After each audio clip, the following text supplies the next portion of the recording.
Nous avons tous appris à l'école qu'une alimentation saine et équilibrée est garante d'une bonne santé.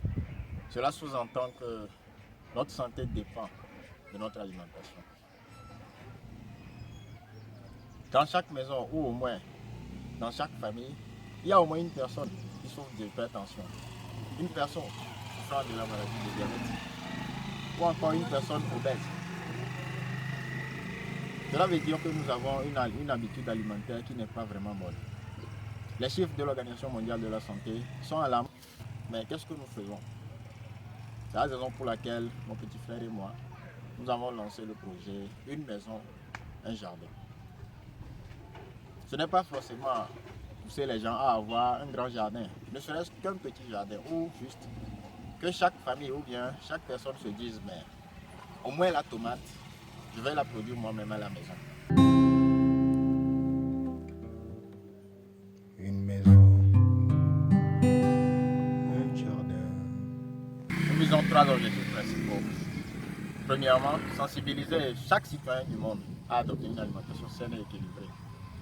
En deuxième position, nous aimerions inspirer plus d'un.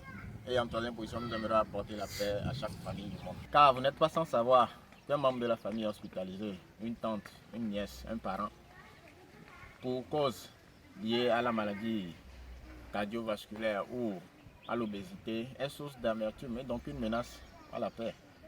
Promotion des engrais bio, issus soit des ordures ménagères, soit de la défécation des animaux.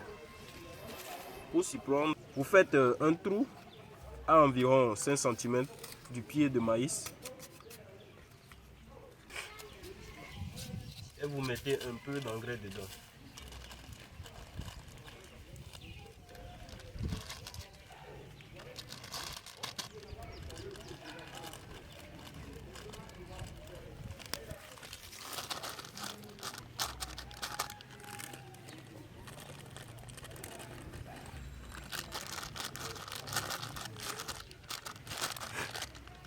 Après, vous renfermez le trou et le tour est joué.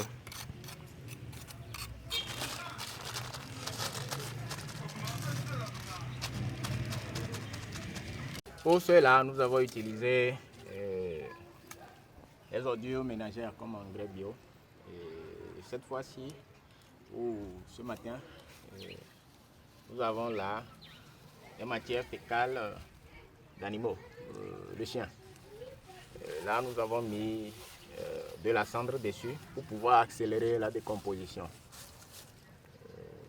Le procédé est simple.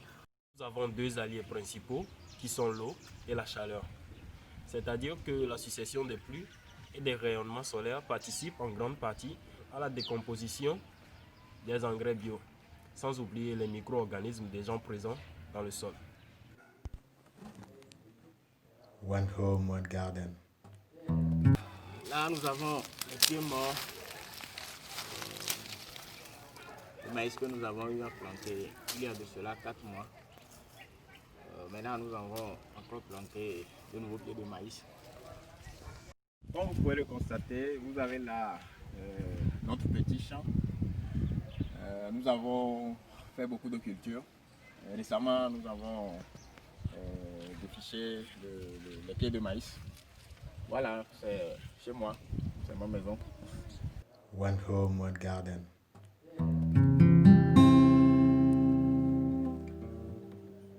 Une maison, un jardin.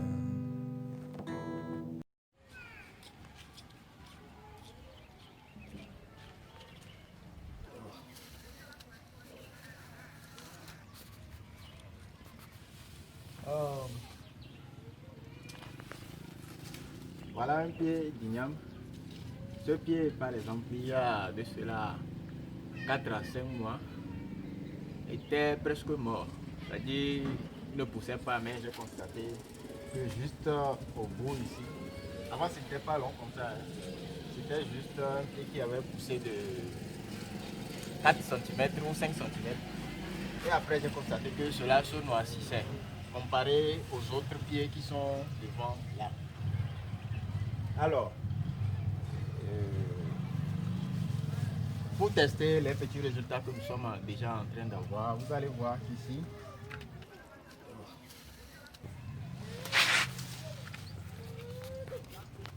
nous avons là les anciens engrais que nous avons mis. Vous voyez, là, il y a des micro-organismes qui sont en train de faire leur travail. Bon, ce type d'engrais que nous avons utilisé était un mixage d'ordures ménagères avec des écailles de poissons et des restes de poissons. Donc, je vous invite vivement à faire de même. Les engrais bio sont l'avenir de l'agriculture. Merci.